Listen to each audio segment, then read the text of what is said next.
হাফিজজির slogan ছিল বঙ্গভবন থেকে রান্নাঘর পর্যন্ত বেনামাজি মুক্ত বাংলাদেশ। কি স্লোগান ছিল বলেন? বলেন বেনামাজি মুক্ত বাংলাদেশ। বলেন কতক্ষণ? হাফিজ হুজুরের নির্দেশ বেনামাজি মুক্ত বাংলাদেশ। আমরাও এই স্বপ্ন দেখতে পারি না বেনামাজি মুক্ত বাংলাদেশ?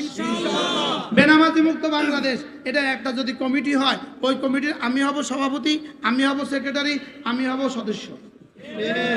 এবার কে কে এই কমিটির সদস্য হবেন বলেন? কি কিসের উপরে কি বলেন? বলেন বেনামাজি মুক্ত বাংলাদেশ,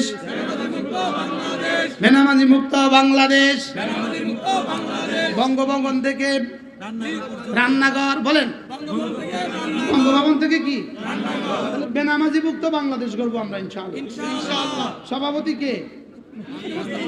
আর আমি সভাপতি আমি। বলেন